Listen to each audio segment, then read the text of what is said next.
Bonjour à tous et bienvenue sur Break News. Le journaliste de Mediapart invité de BFM TV hier soir estime que Gérald Darmanin est un menteur, notamment suite au sujet des vidéos de Michel Zecler lors de son entretien par les députés lundi après-midi. Selon le journaliste et cofondateur de Mediapart, le ministre de l'Intérieur a menti au sujet du producteur de musique roué de coups par des policiers à Paris. En effet, Gérald Darmanin avait affirmé qu'il n'avait pas connaissance des vidéos du tabassage du quadragénaire avant que le média Loopsider ne les dévoile. Totalement faux selon Edoui Plenel qui affirme que l'avocate de Michel Zecler les avait bien déposés 2 jours après l'agression du producteur de musique et qui ont permis au parquet de l'innocenter. Que la crise sociale, l'une des priorités du pays, c'est la sécurité. Le journal fera, votre journal fera une, non pas sur Carla Bruni ou sur Nicolas Sarkozy, mais sur la crise sociale, sur le chômage, sur les pauvres, sur la pauvreté. On a fait les naufragés du Covid la semaine dernière. Quel est le problème du lynchage de Michel Zecler, le producteur? Quel est le problème de nos révélations sur ces jeunes au bois de Boulogne? On va en parler dans une seconde. Ce sont la façon dont les politiques gèrent la police, dont les politiques tolèrent ou ne tolèrent pas des manquements. Monsieur Darmanin, qui aujourd'hui dit quand même c'est inadmissible, vous l'avez entendu comme moi dire, quand j'entends le mot violence policière, je m'étouffe. Et il n'était pas étouffé par l'indignité, c'était juste après que monsieur Cédric Chouviat soit mort étouffé en disant j'étouffe cette fois. Monsieur le Président de la République, qui ne bouge pas, qui ne dit rien, à part des petits tweets finalement vendredi dernier, c'est lui-même que vous avez entendu dire en plein mouvement des Gilets jaunes où il y avait plein d'exemples de violences illégitimes. Il a dit il est inadmissible de parler de violence policière dans un état de droit. C'est du Tartuffe, cacher ce sein que je ne saurais voir. Monsieur Darmanin tout à l'heure, devant l'Assemblée, devant les parlementaires, il a menti. Il a menti sur Michel Zecler. En disant quoi? Il a dit les vidéos, nous ne les avions pas avant que Loopsider les sorte, David Perrotin, jeudi. C'est faux. Elles ont été déposées par l'avocate de Michel Zecler lundi. Et le parquet, en les voyant, a classé l'affaire et a du coup décidé d'ouvrir les poursuites. Qu'a fait monsieur Darmanin? Excusez-moi, tout ça se passe le lundi et le mardi. Il a suspendu quelqu'un? Non, il n'a suspendu personne. Mais je vais aller au-delà. Et c'est un ancien rubricard police qui vous parle. La deuxième vidéo, où il y a dans la rue entre 15 et 20 policiers. Il n'y en a aucun, et y compris il y a des plus gradés, notamment un brigadier, pour dire arrête, quand l'autre il y va là, il tape, le civil. Et il dit même j'ai mal à mon poing, après. Il n'y a personne qui lui dit, au nom de la police républicaine, il y a plein de types formidables dans la police, et de femmes formidables. Tu dis tu arrêtes. Alors qu'est-ce que ça dit ça? Ça dit un problème systémique. Ça dit un problème de la chaîne de commandement. Ça dit un problème de l'impunité diffusée par les responsables, par les politiques. Ça fait 3 ans que cette impunité était là. Vous avez eu un mot sur les violences de monsieur Benalla de la part du président de la République. Vous avez eu un mot sur monsieur Chouviat. Vous avez eu un mot sur madame Le Gay. Eh bien, c'est cela que l'on paye aujourd'hui. Vous croyez qu'en Allemagne, ils s'occupent d'une loi de sécurité globale actuellement? D'une loi dite d'une autre sur le séparatisme islamiste, d'une réforme des retraites qu'on essaye de remettre à l'agenda, au prétexte du Covid. On s'occupe de l'essentiel. La loi sécurité globale doit être retirée. L'acquis du caractère massif, très divers, de toutes sortes de milieux, d'origine des rassemblements de samedi dernier, c'est que cette loi porte atteinte à nos libertés fondamentales. Son esprit, c'est l'État a le droit de vous surveiller, les caméras, les drones, vous n'avez pas le droit de surveiller l'État. Un État de droit, c'est un État où les citoyens ont le droit d'user de leurs droits contre les abus de l'État. Et l'autre loi, dans laquelle il y a les mêmes dispositions, y compris sur la liberté d'expression, est aussi une loi de diversion. Monsieur Darmanin, dans ce contexte, est le symbole de la fragilité du pouvoir. C'est un pompier incendiaire. Je rappelle, encore une fois, que M. Darmanin, qui avait dit pique-pente de M. Macron avant son élection, est embarqué avec M. Macron, qui a été élu contre l'extrême droite. M. Darmanin, aujourd'hui, incarne l'extrême droite au sein du gouvernement. Un agenda... L'extrême droite. Mais bien sûr, c'est Madame Le Pen, dans le débat sur la loi sécurité globale, si vous avez suivi, elle disait un petit effort. C'est ce qu'il demande. C'est ce qu'ils demandent. Toujours sortir la sécurité et la xénophobie comme diversion aux questions démocratiques et sociales. C'est l'agenda obsessionnel de l'extrême droite. Monsieur Macron reprenait ses déclarations sur les violences policières à Mediapart avant son élection.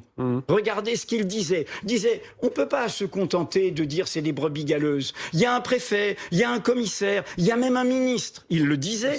Il le disait tout cela. Et donc, vous me demandez ce qu'il faut faire. Il faut apaiser le pays. Et apaiser le pays, c'est revenir à ce qui concerne tout le monde. Ce qui concerne tout le monde, c'est notre santé, c'est notre emploi, c'est notre vie collective. Et encore une fois, ce sont nos libertés. Quand je dis que M. Darmanin est un pompier incendiaire, notre rôle, c'est d'avoir de la mémoire. Qui est celui qui lance l'histoire des 5 € de moins sur les APL pour les jeunes, les étudiants, à l'été 2017 ? C'est M. Darmanin. Qui est-ce qui traite de peste brune les gilets jaunes et qui enflamme au lieu de considérer cette révolte populaire ? C'est M. Darmanin. Qui, à ce moment-là, dit il y a une crise identitaire dans notre pays, dans le Figaro, fin 2018 ? C'est M. Darmanin. Le même, car c'est un pur opportuniste, un pur cynique, qui n'a que son agenda, qui avait quitté les Républicains en 2016 en disant, quand même, ces débats identitaires sont nauséabonds. Il y a un aventurier de la politique, et cet aventurier de la politique est en train d'envoyer ce pouvoir dans le mur. Nora, démissionner. Ça, c'est sa dignité qui devrait l'amener à démissionner. Pour ce que vous disiez sur Gérald Darmanin, on a un ministre ce soir qui nous dit oui, il y a un certain nombre de réformes qui doivent être faites. On a un ministre qui... Mais est-ce que c'est la réforme que nous attendons, vous et moi ? C'est ça l'urgence du pays, excusez-moi. Je vous donne les arguments du ministre ce soir. Excusez-moi, vous n'êtes pas le ministre, je vous dis, est-ce que c'est l'urgence de notre pays ? Toutes les manifestations dérapent systématiquement, dégénèrent systématiquement. Alors on peut toujours dire que ça vient d'un côté ou de l'autre, mais le fait est que pour les Français, c'est quelque chose d'insupportable. Mais les Français, ils demandent autre chose. Vous dites, deuxième point, que la sécurité n'est pas une priorité des Français.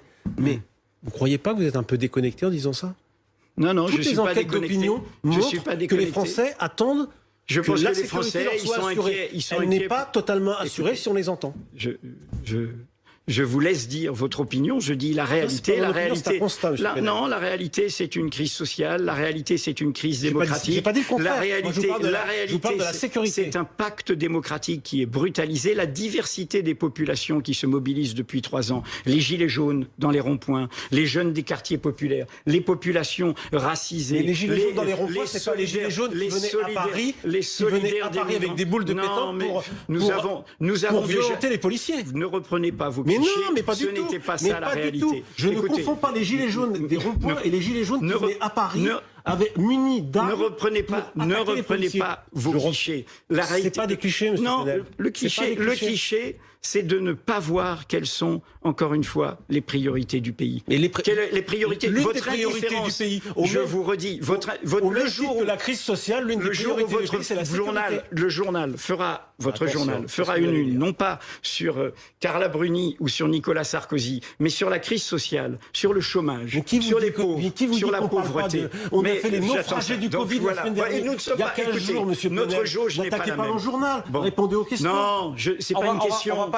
C'est une question, monsieur Penel. On va pas C'est une question des Français, s'il vous plaît. Bruno et c'est un pur point de vue idéologique. Systématiquement, quand on vous pointe, on pointe vos erreurs. Parce que ça fait, vous savez, ça fait 30 ans, il n'y a pas que moi qui le dis, Jean-Luc Mélenchon le dit et d'autres, ça fait 30 ans, excusez-moi, vous savez pas ce que je vais dire, qu'on fait une loi sur la sécurité par an et une loi sur les migrants par an. Ça fait 30 ans qu'on nous pourrit en nous disant c'est ça l'agenda, c'est ça l'agenda. On a pacifié le pays. On a réglé les problèmes du pays. On s'est occupé de la crise sociale et de la crise démocratique et de la crise sanitaire. Non, vous êtes dans le pays cela sert toujours de diversion.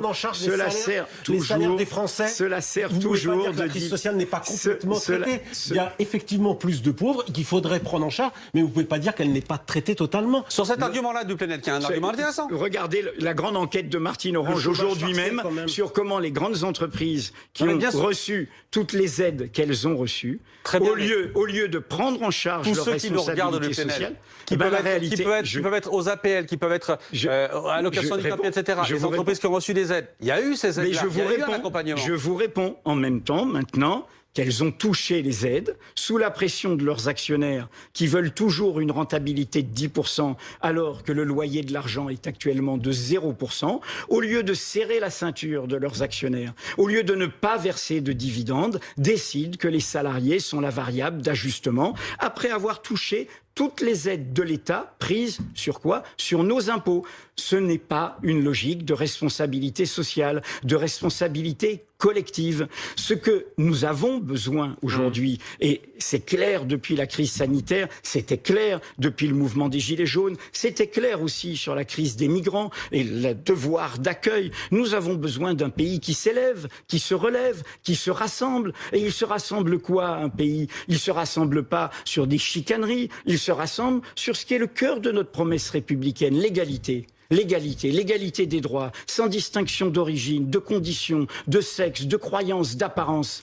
Est-ce que vous croyez que c'est ça la promesse qui est incarnée aujourd'hui? Nous sommes là, citoyens et journalistes, pour demander cette égalité des droits. Parce que nous sommes au service de cette égalité des droits. Et le premier des droits, c'est le droit de savoir. Avant d'avancer,